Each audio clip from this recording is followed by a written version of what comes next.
성령이 오시면 그러므로 내가 부인되고 내 안에 성령님은 내가 오셔야 부인이 된다는 거예요. 우리 안에 온전히 하나님의 통치가 이루어짐으로 인하여 얻는 천국의 복이다 이렇게 말합니다. 그런데 육체 안에 있는 우리는 끊임없는 사망의 법이 나를 괴롭힌다고 바울이 말합니다. 참 우리가 여기 현실적으로 이 세상을 살면서 육신의 옷을 입고 있으면 이게 가장 문제거든요. 끊임없이 육적 자아로 가두려 한다는 거예요. 우리가 다 그래요. 우리 육신으로 온 우리 모두는 끊임없는 육적 자아에 가두려 한다. 누가 가두려 해요?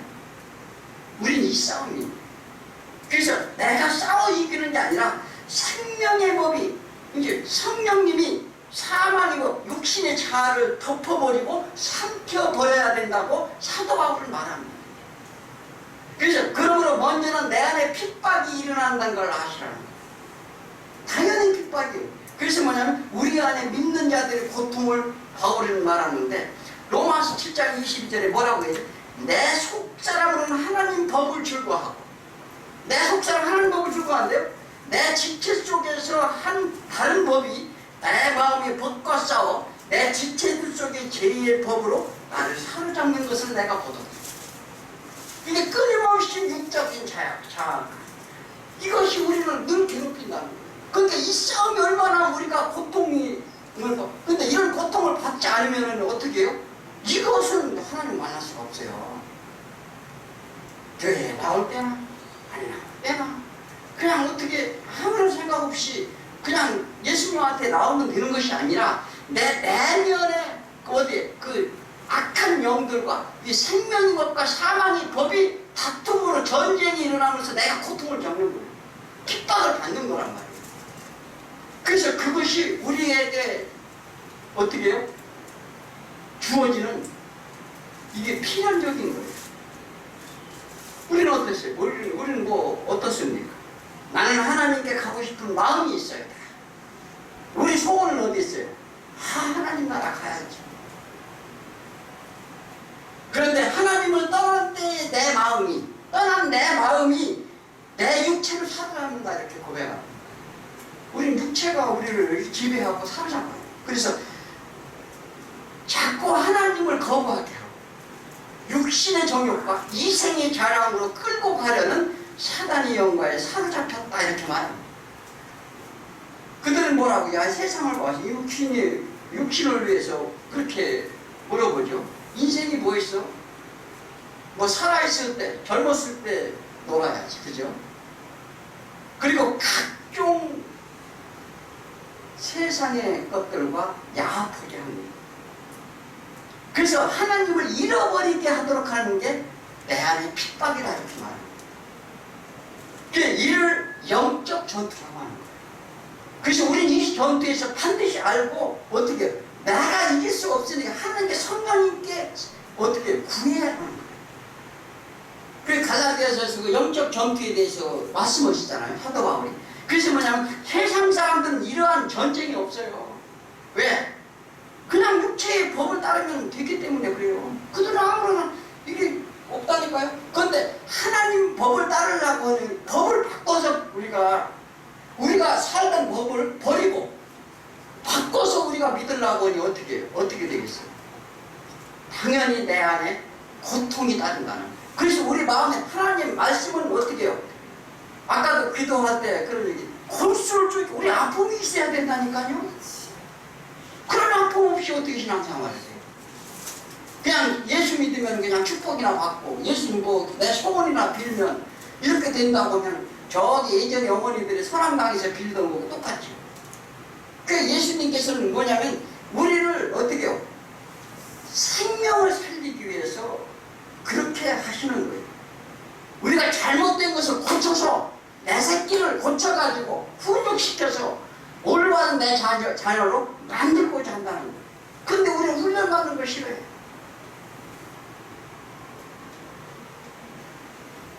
그래서 육체의 법을 따르면 되는데 세상 사람들은 그러므로 신앙인은 이 문제로 탄식한다 이렇게 말합니다.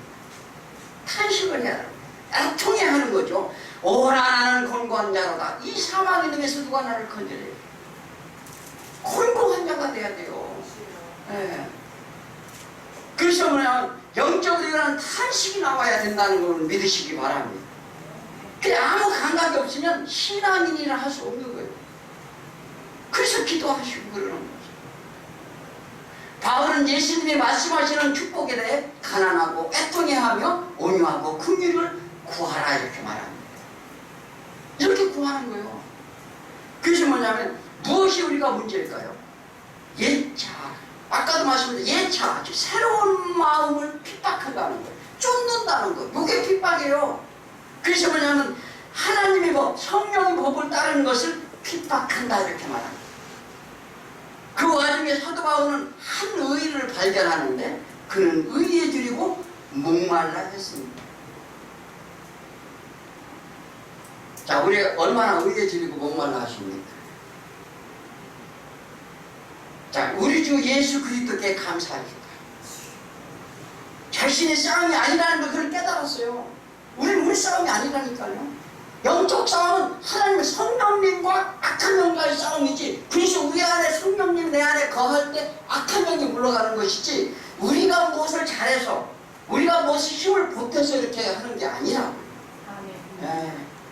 그래서 그냥 신앙의 길은 이렇게 내 안에 오는 핍박으로부터 시작된다는 사실을 아시길 바랍니다. 네. 두 번째는 핍박받으면 믿는 자의 필수라는 거예요. 필수품이죠. 왜 핍박이 필수일까요? 보통 예수를 믿으러 나온다면 어떤 삶의 질이나 문제 해결이나 세상의 행복을 위해 나오는 것으로 우리는 많이 착각을 합니다. 이는 내 상태가 어떤지조차 근본도 모르기 때문에 그런데, 복음이란 생명을 살리는 것이고, 우리가 예를 들어서 이런 거 있죠. 자, 우리가 세상 나라와 하나님 나라는 달라요.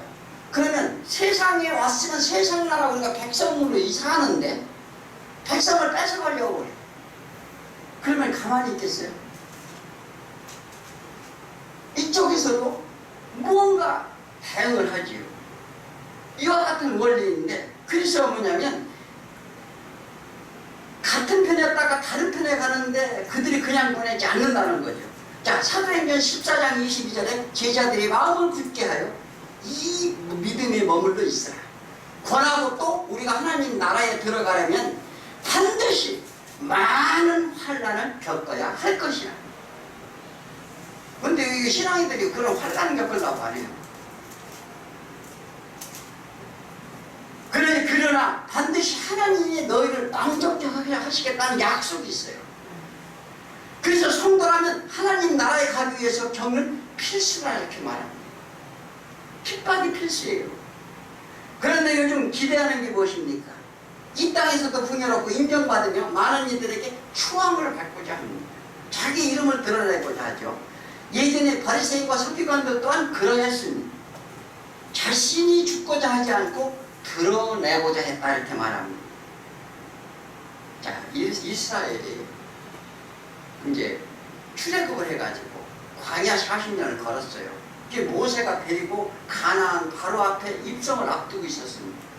그때 모세를 부릅니다. 하나님께서 마지막 계시를 주시는데, 누구인지 너희들 여호수아를 데리고 내 성막으로 나오라. 그게 하나님 말씀하세요. 이게 신명기 31장 14절에서 22절 말씀이 그 말씀입니다. 그래서 너희가, 내가 지금 말을 하는데 마지막 너한테 부탁을 하는데, 내가 한 말을 노래로 만들어서 그들을 부르게 하라. 모세는 내 조상과 함께 너는 여기 이제 누울 거야. 그런데 이 백성은 내가 가나안으로 들어보내겠다. 그런데 그들은 가나안 땅에서 어떻게 살지를 내가 안 하는 거야. 벌써 이제 하나님께서는 그들이 가나안 땅에서 어떻게 살지 아신다는 거예요. 우상을 믿고 따를 것이야. 그래서 나를 버리고 그들이 내 언약을 어길 것인데, 내가 남편에 대해서도 버릴 것인데, 나는 그러므로 나도 그들을 버리고 내 얼굴을 그들 앞에서 숨길 거야. 그러므로 그들은 악한 악한 자들에게 삼킴을 당하게 할 것이며 허다한 재앙이 임할 것이고, 또 뭐라 그래요? 그때 그들은 우리에게 하나님이 안 계신가? 자기네들은 하나님 믿는다고 또 생각을 했어요. 그런데 안 계신가? 이렇게 의심을 하면 또 다른 신을 따를 거라는 거예요. 그러니 지금 하는 말을 노래로 지어 부르게. 왜 노래로 불러야 되느냐? 내가 한 말을 그들에게 증거가 되게 하려 하니라. 그러니 그들의 환난과 재앙 때에 그들 앞에 반드시 이게 증거가 되리라. 이거 단순한 그들의 얘기가 아니에요. 이게 무슨 얘기냐면 우리 현실인데, 먹고 배부르고 살찌울 때 하나님을 잊어버린다 이렇게 말을 합니다. 그래서 그들은 전쟁과 기근과 재앙으로 환난을 받은 400년인데 그게 사사기예요. 하나님 얼굴 숨기겠다 약속을 했어요. 너희들이 그 땅에 가면 그렇게 살 것이야. 그러니 그땐 내가 너 얼굴 숨길 것이야. 그래서 뭐냐면, 그래서 하나님의 응답이었고 하나님이 나타나지 않으셨어요. 자, 그래서 뭐냐면 그 결과 그들은 어떻게 해요? 아수르와 바벨론과 로마에 완전히 파양을 받게 됩니다. 그래서 하나님의 말씀은 그래서 변함이 없고 이미 환난을 주므로 그들이 깨닫게 되게 하신다 이렇게 말합니다. 그래서 시온이 남은 자가 돌아오리라. 믿음은 참으로 쉽지 않습니다. 그들은 엄청난 기적과 이적을 보고도 육신을 벗지 못했어요.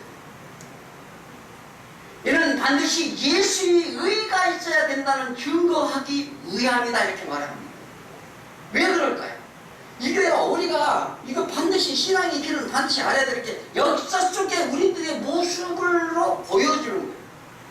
그 이스라엘을 통해서 그들을 모델로 삼아서 그들의 생각과 그들의 모든 것들을 지금 적나라하게 우리 현실이 똑같다 이 말, 이렇게 봐야 됩니다. 그러므로 하나님께서 우리에게 가르치신 것으로 우리의 상태가 어떤지를 깨닫게 하고 핍박과 환난 속에서 하나님의 의를 붙들게 하시기 위한 필수적인 것이다 이렇게 말합니다. 그런데 이것을 누가 해요? 성령님이 오셔야 깨닫는다는 거예요. 하나님께 경건하게 살면 살수록 우리 마음은 어떠할까요? 한번 생각해 보셨어요? 내가 하나님 앞에, 그러니까 세상에 대하여 무슨 내가 의롭고 경건한 것이 아니라 하나님 쪽에서 보시기에 경건하게 살면 살수록 어떨까? 즉 예수의 의만 높이는 자는 어떨까? 자, 디모데후서 3장 12절에 무릇 그리스도 예수 안에서 경건하게 살고자 하는 자는 더 박해를 받는다. 박해를 더 받는데요. 예수 앞에 가까이 가면 갈수록 세상으로부터 박해는 더 심하다는 거예요.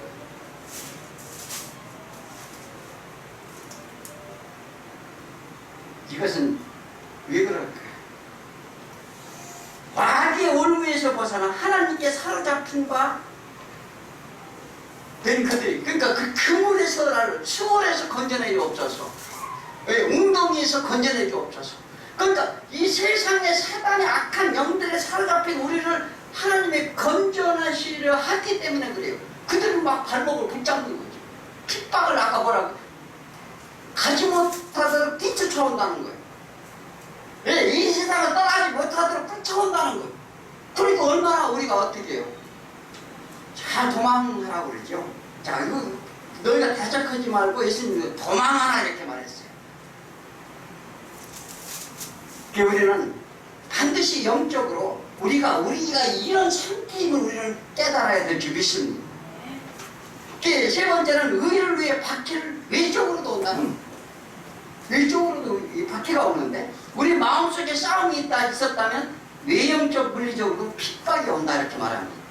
오늘 11절에 보면 나로 말미암아 너희를 욕하고 박해하고 거짓으로 너희를 거슬려 모든 악한 말을 할 때는 너희에게 복이 있나니. 자, 예수로 말미암아 너희가 욕먹고 박해받는다는 거야. 그들은 자신들이 욕하고 핍박하게 하는데 이거 세상 사람들은 어떻게 그거 잘못된 줄 알까요? 모를까요? 그들은 아무것도 몰라요. 그래서 그들이 하는 말마다 무슨 말을 해요? 하나님과 대적하는 말만 하게 돼 있어요. 뭐가 하나님께 대적하는? 하나님을 무시하고 하나님을 알지도 못하고 자기 소견대로 주장하고자 하는 것이 전부 하나님에 대해 악한 거예요. 그 악한 말을 한다는데 그런 소리를 듣는 자가 그 소리를 들으면 어떻게 생각하십니까? 정말 저 너무 불쌍하다. 저 하나님도 모르고 우리는 그런 생각이 안 들어요. 그런데 그런 소리가 듣는 자가 복이 있다 이렇게 하면 우리는 보통 교회가 세상의 빛이 되어야 한다고 말합니다. 그런데 그 빛에 대하여 오해하고 있는 것이 문제예요. 이제 다음에 이제 빛과 소금, 이제 소금과 빛에 대해서 이제 설명을 하시는데 그 상세한 건 그때 말씀드리려고 하고요. 왜 세상은 우리를 핍박할까? 하나님의 의 때문에 그렇습니다.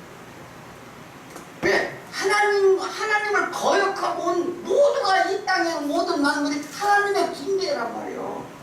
자봐. 하나님의 군대인데 하나님의 군대가 세상의 군대로 갔다니까요. 그 다시 하나님의 이스라엘은 나의 군대니 하나님의 군대로 다시 복귀시키고자 하는 거예요. 그래서 사도 바울은 경주나 또 로마 병사의 모습이나 그 예수님도 내가 부르면 사단이 있다 이렇게 말하는 것도 똑같은 의미입니다. 자, 그러니까 하나님의 의는 그냥 세상으로부터 분리시키고자 하는 것이 하나님의 의예요. 세상에 그들에게 묻힌 사슬을 풀어주고자 하는 게 하나님의 의라고요. 그게 베드로에게 말합니다. 뭐냐면 이 땅에서 풀리면 하늘에서 풀려주는데 교회를 세운 목적이 됐어요. 예수님이 말씀하신 마태복음 18장에 반석 위에 내 교회를 세우리니 음부의 권세가 이기지 못하게 하리라. 그 이유는 뭐예요? 땅에 매인 것을 풀게 한다는 거예요. 이것이 교회의 사명이요 목적이며 올바른 방향입니다. 교회가 무슨 뭐 풍요롭게 인생이 세상 삶을 풍요롭게 해주고 뭘 이렇게 해결해주고 이런 문제가 아니라 교회의 목적은 뭐냐면 사슬에부터 풀려나는 거. 악한 영들에게 그들에게 속은 미혹된 거로부터 풀려나는 거. 그래서 예수님이 이사야서 61장에 뭐라고요? 가난한 자에게 아름다운 소식을 전하게 하더니 너희에게 묶인 자를 풀리게 해가지고. 그 예수님이 뭐 이사야서는 3번 나오는데 그때마다 그 말씀을 합니다. 이것이 교회의 사명이요 올바른 목적인데 우리가 무엇을 배웠어요? 악한 자의 사슬, 사단의 영이 우리 심령을 다스린다는 거예요. 그들이 지배를 한다는 거죠. 이 사람들은 자신들이 묶어놨는데 누구 와서 풀고자 하면 어떨까? 그냥 보고만 있겠느냐 이 말이죠. 이것이 영적 싸움이다 이렇게 말합니다. 그러므로 그들은 외형적 물리적으로 핍박을 하려 합니다. 욥기서에서 잘 설명하잖아요. 그죠? 사단이 그래도 네가 하나님을 믿을래? 너 그래도 믿을 거야? 그래서 물리적으로도 위협을 가하게 되죠. 지금은 우리가 자유주의 국가에서 대한민국은 그런 물리적인 가해가 없는데 예전에는 어땠습니까? 1세기 때 어땠습니까? 정치적인 것과 물리적인 것과 우리 근데 더 무서운 게 있어요. 지금 현실은 뭐가 무서운지 아세요? 보고 듣는 것이에요. 세상 풍조를 말하죠. 이게 거짓으로 거스른다. 육신의 정욕과 이생의 자랑으로 끌고 가려 한다 이렇게 말합니다. 그런데 그런 거짓이 말로부터 이길 수 있는 길은 어디죠? 로마서 3장 22절 이제는 율법 외에 많은 사람들이 율법을 지켜 스스로 의롭게 되어 했는데 그것을 성공하지 못했어요. 하나님의 한 의가 나타났으니 율법과 선지자들에게 증거를 받은 것이라. 그들은 이스라엘이 2000년간 율법을 행했어요. 그런데 율법을 지키려고 부단히 노력한 결과 선지자들을 보내 하나님 말씀을 선포케 했는데도 불구하고 각기 제갈 길로 갔거늘. 곧 예수 그리스도를 믿음으로 모든 믿는 자에게 비치는 하나님의 의가 차별 없이 너희에게 주어지느니라. 믿습니까? 그러니까 뭐냐면 왜 사람의 노력으로 의를 이루지 못할까? 모든 사람이 죄를 범하였음에 하나님의 의에 이르지 못하였더라. 왜냐하면 빛이 없으므로 너희가 어둠이 되었다 이렇게 말하기도 합니다. 로마 3장 24절, 로마 3장 24절 이런 걸 딱 외우고 있어야 돼요. 뭐냐면 그리스도 예수 안에 있는 속량으로 하나님의 의의 은혜로 값없이 의롭다함을 너희가 입었느니라. 그런데 우리 모습은 어떻습니까? 세상적으로 유명한 자, 선행을 베푼 자, 도덕윤리적으로 본받는 자를 칭송합니다. 안 그렇습니까? 그래서 뭐냐면 마더 테레사라는 사람이 있어요. 아마 들었을 거예요. 온 몸을 자기 생명까지 다 모든 것을 다 바쳐서 사람들을 섬긴 모험적인 사례입니다. 역사의 한 페이지를 장식했습니다. 자, 근데 이러한 사람을 누가 더 좋아해요? 세상 사람들이 선호하죠. 아, 누굴 그렇게 본받았다. 지금 우리가 지금 뭐 동상 세워놓고 뭐 이순신 장군이라든지 무슨 뭐 물론 역사적으로 민족을 위해서 많은 일을 했고 뭐 그런 거는 인간이 육신적으로는 말할 만합니다. 그런데 이것을 본받아야 한다고 칭송을 하는데 과연 그 의가 하나님 의와 같은가? 우리는 잘 생각해야 돼요. 하나님의 의를 따르면 핍박받는다 했는데 오히려 칭찬받으래요. 지금 안 그렇습니까? 그것이 하나님의 과연 의일까? 또한 지금 교회도 세상으로부터 칭찬받아야 한다고 주장을 합니다. 요거는 뭐냐면 개혁주의자들이 어떻게 해요? 우리가 변해야 되는데 뭐 어떻게 세상 것을 교회에 들여오게 됩니다. 왜? 세상과 하나가 된다. 그래서 많은 세상으로부터 착한 일이다, 잘하는 일이다 이렇게 인정받고자 했어요. 이게 그럴듯합니다. 우리가 보기에는 이게 맞는 것 같아요. 자, 그런데 천주교가 주장하는 이웃사랑에 대해 세상은 반감이 없어요. 과연 성경이 뭐라고 하는지를 봐야 됩니다. 우리가 판단하는 일이 아니에요. 자, 누가복음 6장 26절에 모든 사람이 너희를 칭찬하면 화가 있도다. 세상 사람이 칭찬하면 화가 있대요. 그들의 조상이 거짓 선지자들에게 이와 같이 하였느니라. 착한 일을 하지 말라는 것이 아니에요. 뭐냐면 그들은 사람을 기쁘게 하려고 노력했다 이렇게 말합니다. 사도 바울은 오직 십자가 도를 가르쳤는데 거짓 진자들이 들어와서 사람의 도를 가르쳤다 이렇게 말합니다. 말씀은 세상 것을 희석시켜서 복음을 훼손시키는 거예요. 이것이 이제 우리가 어떻게 해요? 이게 반드시 분별. 그래서 뭐냐면 제가 강조하고 말씀을 드리는 것이 내 생각과 내 판단이 우리는 그럴듯하다니까요. 그게 더 합리적인 것 같고 그것이 더 맞는 것 같은 우리의 생각이 들어요. 자, 그런데 하나님의 말씀이 뭐라고 하는지를 보라 이 말이에요. 그것이 뭐냐면 속지 말라 신신당부합니다. 너희들은 스스로 속는 자가 되었구나. 어떤 조상들이 그랬어요? 어떤 거짓을 말했나요? 자, 예레미야 14장 13절에 그들이 말하되 슬프도소이다. 주 여호와여 보시옵소서. 선지자들이 말하기를 너희가 칼을 보지 아니하겠고 기근이 너희에게 이르지 아니할 것이라. 내가 이것에 너희에게 확실한 평강을 주리라 하나님. 자, 선지자들이 말이 뭐라고 했다고요? 너희가 칼이 없고 기근이 없고 환난이 없으니까 너희들에게 평강이 뭐라 하면 소제와 번제와 각종 규례와 절기를 다 너희가 지켜 행하면 반드시 하나님께는 축복을 준다. 그렇게 말하지 않았느냐. 붓이 없어서 우리 다 이렇게 했나이다. 어떻습니까? 자, 그 얼마나 그렇듯해요. 그죠? 그것도 하나님이 아니래요. 왜 아니라고 할까? 우리가 이렇게 분별이 없으면 안 된다니까요.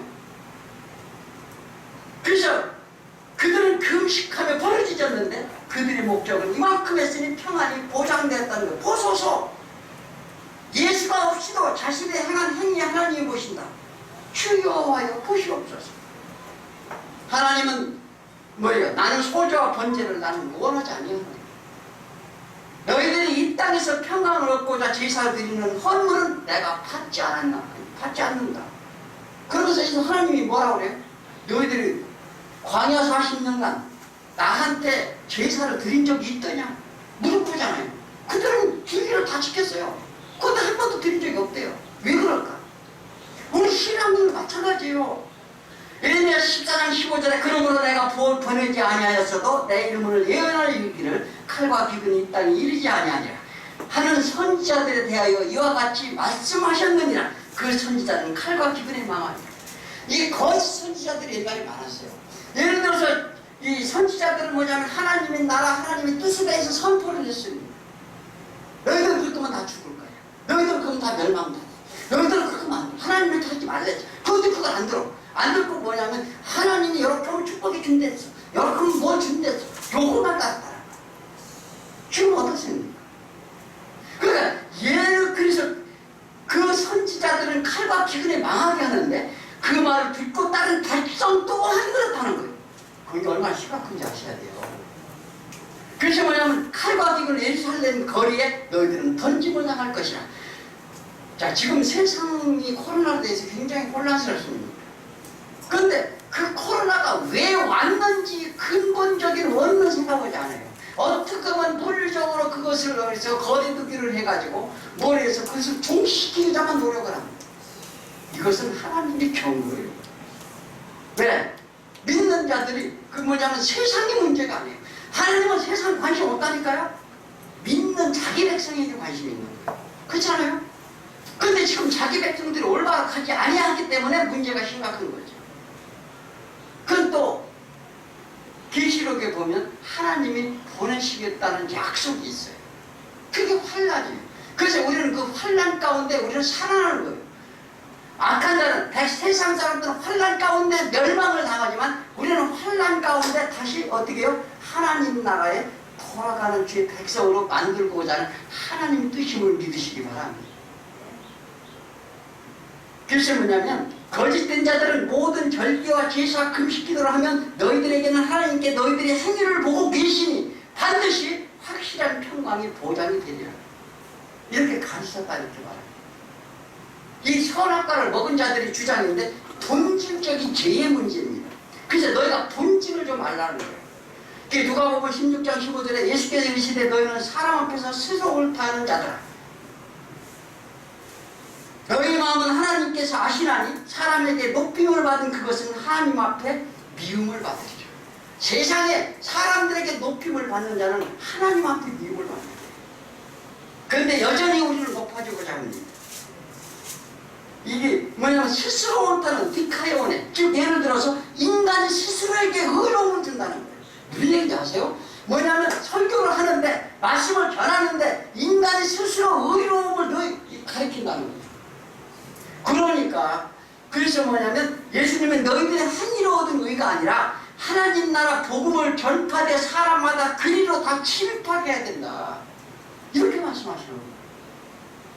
그래서 율법의 한 획이라도 떨어지는 것보다 천지가 없어지면 희울이라고.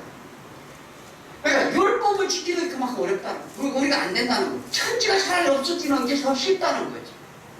그런데 너희가 자꾸 걸려한다는 거예요. 그래서 인간의 율법을 지키는 것보다 세상에 없애는 게 더 쉬울 것인데 그러나 사람들은 조그마한 사랑이나 섬김을 베풀고 자랑을 하고자 합니다. 그죠? 그리고 높아지려 하고 또 그러한 자를 칭송한다 이렇게 말합니다.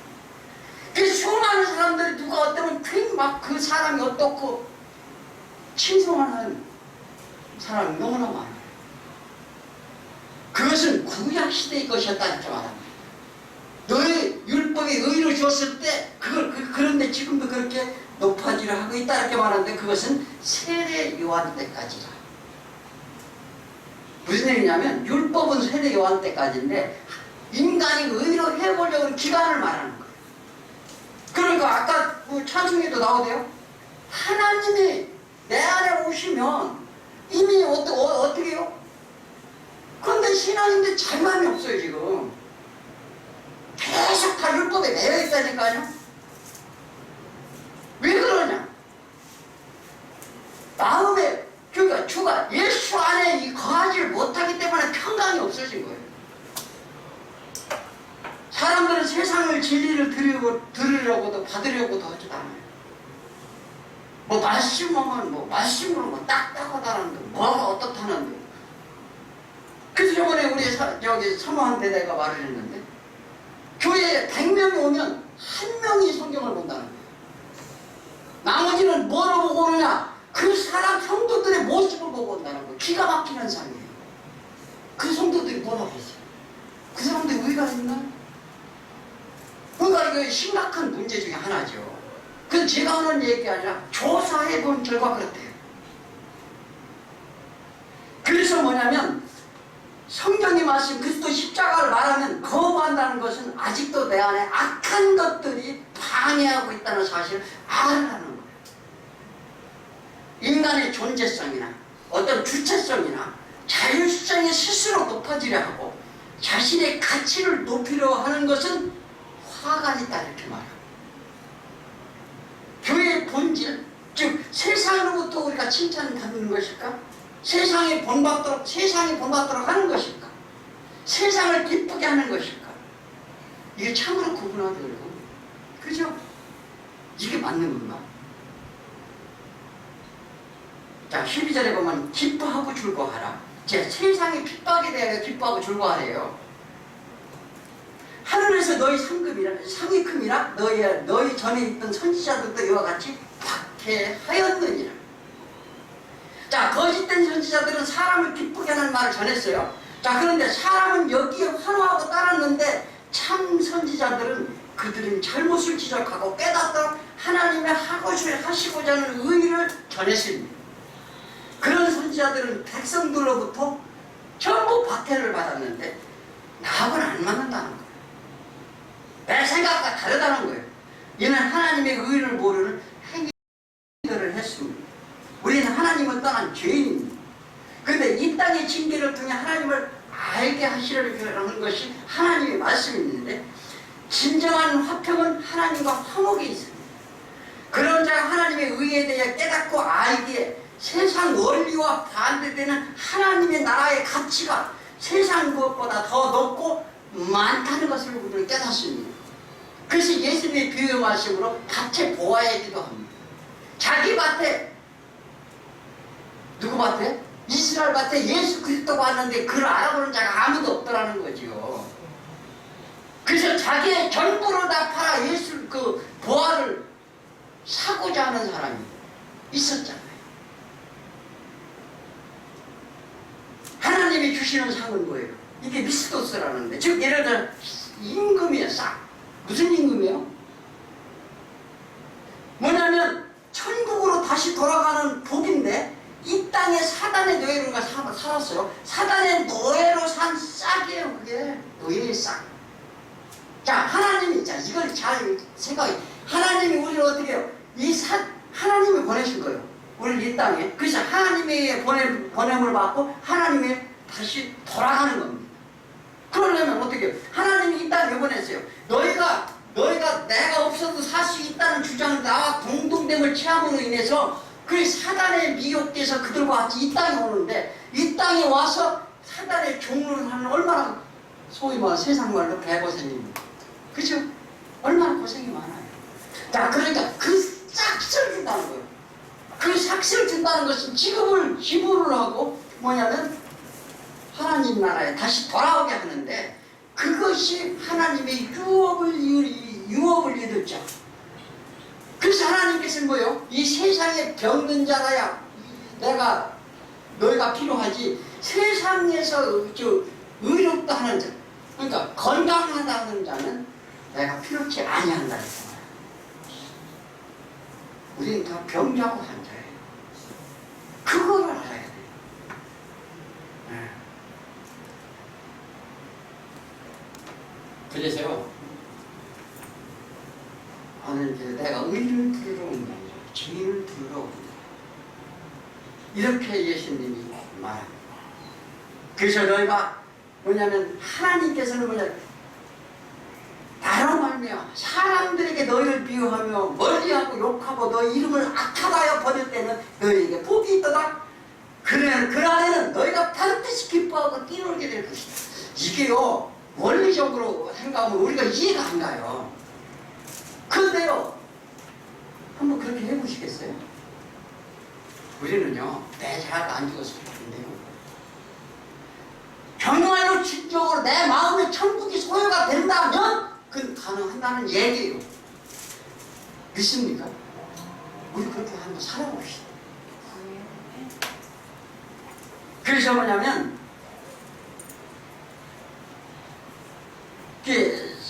이 땅에 사다님들을 살게 한 싹쓸 천국을 기업으로 주신다는 약속인데 우리의 진정한 복은 천국이 주어지는 것입니다. 그래서 마태복음은 천국 복음이라고 합니다. 그래서 처음 선포하는 게 뭐예요? 회개하라, 천국이 가까웠습니다. 또 어떻게 해요? 마태복음 4장에서 비로소 예수님이 천국 복음을 가르치시니 그 세상 복음을 가르치는 게 아니에요. 천국 복음을 가르치는 거지. 그래서 복을 받기 위해는 세상으로부터 환난이 필수적이며 내면으로부터 핍박이 주어집니다. 이제 거짓 악한 자들의 말, 그들의 행동을 보고 마음이 우리가 아픈데, 그리고 외적으로도 핍박이 오는 것은 하나님 나라 예수 그리스도의 십자가의 도를 따라야 되기 때문에, 그래서 나를 부인해야 되기 때문에, 나를 부인하고 예수 그리스도의 의를 따라야 한다는 것은 어떻게 해요? 외적으로는 핍박이 우리에게 당연히 주어진다 이렇게 말합니다. 예수 믿으려면 돈도 버는데 지장을 받아요. 그죠? 또 예수 믿으려고 하면은 또 여러 가지. 그러니까 십자가의 도를 더 경건하게 살려고 하면 세상으로부터 자꾸 끊어놔야 되기 때문에 세상으로부터 어떻게 해요? 환난이 오는 거예요. 그거 당연한 거 아닙니까? 근데 누가 이런 설교 하지 말라고 하더라고요. 자, 근데요. 그건 생명이 없기 때문에 소용이 없어요. 그래서 뭐냐면 요한복음 15장 19절에 너희가 세상에 속하였으면 세상이 자기 것을 사랑할 것이다. 세상에 속한 자가 아니요 도리어 내가 너희를 세상에서 택했기 때문에 세상에서 너희를 미워하는 자다. 그들이 나를 받게 하였은즉 너희를 받게 할 것이다. 내 말을 지켰은즉 너희 말도 지킬 것이다. 이게 예수님의 마지막 기도예요. 이것이 복음입니다. 사망이 법을 버리고 생명의 법을 우리 상태와 진정한 천국이 온다는 사실을 명심하시기 바랍니다. 기도합니다. 하나님 아버지, 저희들은 너무나도 부족하고 연약한 말씀을 보도록 하겠습니다. 마태복음 5장 10절에서 12절입니다. 마태복음 교동은 지나갔으니까 그냥 쉬어요. 마태복음 5장 10절에서 12절.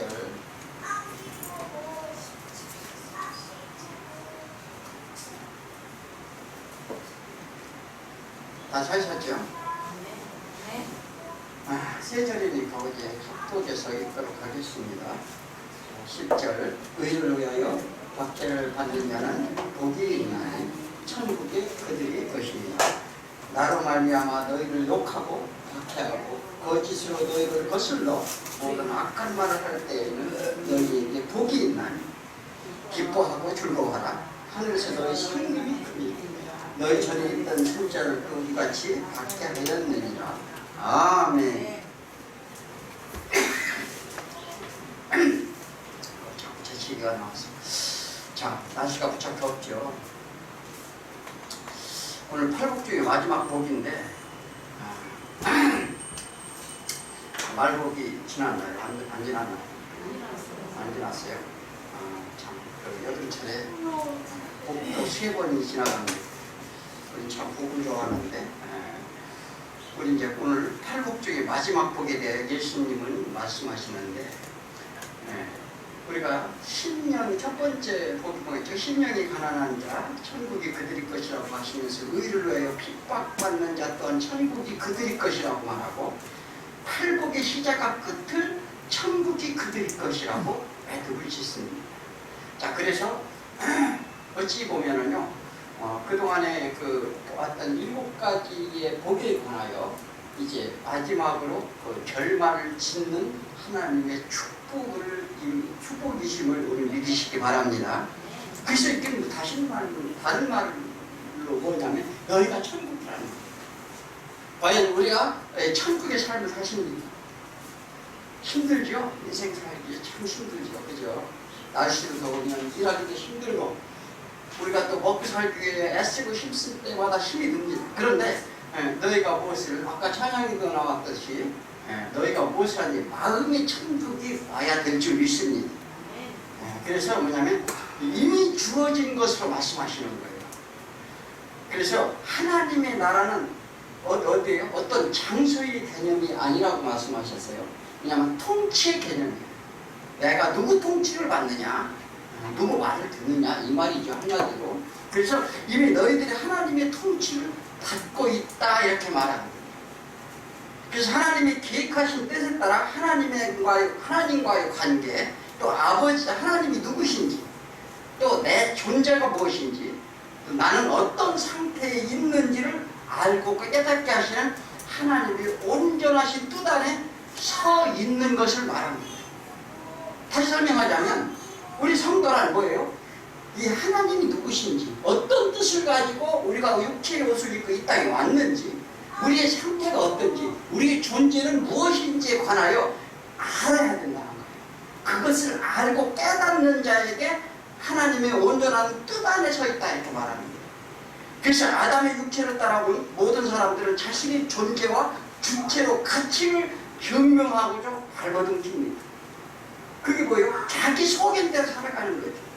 각기 자기 생각대로. 그래서 예수님이 뭐라고 하죠? 각기 제 갈 길로 갔거든. 예수님이 목자로 오셨다고 그러잖아요. 그래서 각기 자기 갈 길로 다 간다는 거죠. 그것이 아담의 육체로 온 모든 자들의 그 상태를 말하는 거죠. 그래서 하나님 없이도 살아갈 수 있다. 이런 각기 주장입니다. 그래서 이것이 죄의 근본임을 알아요.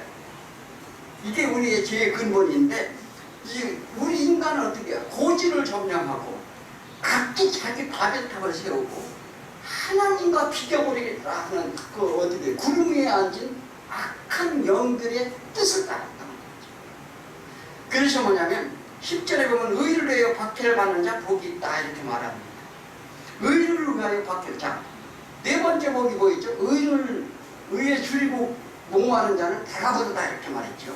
자, 첫째, 내 안에 일어나는 핍박이 있다는 거예요. 우리 신앙에는 뭐가 있다고요? 내 안에 일어나는 핍박이 있다는 거예요. 내면의 핍박이라고 그럽니다. 그래서 하나님의 의를 위한 자는 박해를 받는다, 이렇게 말하는데, 자, 우리가 예수를 믿으면 더 좋은 세상을 살아야 된다고 생각하지 않으세요? 예수를 믿으면 더 행복하고 남들보다 더 잘 살고 잘 먹고 잘 살고 또 모든 것이 다 풍요롭게 사는 것이 우리 소원 아닌가요? 그런데 예수를 믿으면 더 좋은 세상을 사는 게 아니라 핍박을 받는 거예요. 이게 박해라고 하는데 환난이라고도 하고, 그런데 이게 라다토라고 하는데 추적을 받는다는 거예요. 쫓긴다는 거예요. 뒤쫓다, 이렇게 의미인데, 이게 무슨 얘기냐면 세상은 정의로운 자를 그냥 두지 않는 것과 같이 뭐냐면 핍박, 이런 일이 없으면 하나님과 화평이 없는 자가, 이렇게 말하기도 해요. 자, 이게 뭐냐면 핍박이 없는 자는 하나님과 화평이 없는 자다. 하나님의 의를 쫓는 자에게 악한 영들은 그냥 두지 않고 쫓는다는 거죠. 여기 핍박이에요. 그래서 그러나 그 의를 따르는 자가 복이 있는데, 그 복은 천국이 그들의 것이다, 이렇게 말합니다. 천국이 그들의 것이라는 건 천국이 그들에게 주어진다, 이 말이에요. 그래서 어떻게 천국이 주어질까? 그래서 그 예수님께서는 처음부터 얘기했죠. 심령이 가난하고 애통해하며 온유한 자가 되어서 하나님께 의에 줄이고 목마른 자에게는 하나님의 긍휼을 베풀어 주시고, 그 긍휼을 받은 자에게는 청결함을 또 주시고, 하나님과 화평을 이루게 됨으로 인하여 이제는 그 하나님 나라에 대하여 소유하게 되는데, 하나님이 직접 우리 안에 오신다는 약속입니다. 그래서 그렇게 심령이 비워져야 할 것이다. 이게 뭐냐면 나를 부인하라는 거예요. 나를 부인해야 한다는 것인데, 그렇게 내 심령이 완전히 비워졌을 때 우리 안에 하나님이 처소가 된다는 거예요. 이건 누구예요? 고린도후서에서 사도 바울이 잘 설명을 하죠. 그래서 뭐냐면 내 안에 처소, 이 하나님이 처소가 되어야 되는데 내 심령이 비워져야 하나님이 오신다는 거예요. 그래서 부유한 자는 어떻게 해요? 줄일 것이다. 그 가난한 자는 부유하게 될 것이다. 완전히 세상 개념과는 반대 얘기를 하는데, 그것은 내 심령 안에 이 세상 것으로 꽉 차 있으면 어떻게 하나님 안 오신다는 거예요. 무식 들으실 공간이 없다는 거죠. 그래서 우리는 뭐냐면, 이 세상에 이 내 심령이 완전히 변했을 때 하나님이 처소가 됨으로 인하여 세상의 핍박으로부터 이기게 하시는 하나님이시라는 걸 믿으시기 바랍니다. 그래서 이것이 진정으로 회개하는 자라 이렇게 말하는 거예요. 그게 뭐냐면, 그러려면 육체의 자아가 죽어야 돼요. 우리 육체의 자아. 그러기 위해 끊임없이 우리가 기도하기도 하고, 옛 자아로 소멸되기를 우리가 소원해야 되는데, 이건 누구에게 소원해야 돼요? 내가 할 수가 없어요. 그러니까 성령님의 도우심을 구하라는 거예요. 자, 구하라, 찾으라. 그러면 이때 예수님이 계속 말씀하시잖아요. 너희가 할 수 없으니 이 내 옛 자아로 죽이는 방법은 끊임없이 성령님 제거해서는 안 되니 저는 절 불쌍히 여겨주옵소서. 그 일을 구하는 거예요. 그랬을 때 하나님이 우리에게 오셔서 어떻게 해요? 우리를 이 육체의 옛 자아를 소멸시켜주는 것을 성령님의 하심을 우리 믿으시기 바랍니다. 그 에레미야 31장 33절에 그러나 있는 내가 이스라엘 집과 맺은 언약과 같이 아니할 것은, 그러니까 율법을 주신 것은, 예수님 하나님께서 율법을 이스라엘 민족에게 줬어요. 주신 것은 뭐냐, 그들이 지키지 못했어요. 우리가 아무리 말을 하고 아무리 노력하고 그들이 어떻게 해요? 그들이 아무리 노력을 했어도 지킬 수가 없었다고요. 그런데 내가 나의 법을 이제 바꾼다는 거예요. 그들 속에 두고, 이게 마음속으로 두고 그의 마음에 기록하여 나는 그들이 하나님이 되고 그들은 내 백성이 되리라. 자, 인간이 의롭다고 주장을 하니 의로울 수 있는 율법을 주었으나 모두가 다 지키지 못하고 다 멸망을 당해서 그 언약을 너희가 깨뜨렸다 이렇게 말합니다. 그 호세아서에서 얘기하죠.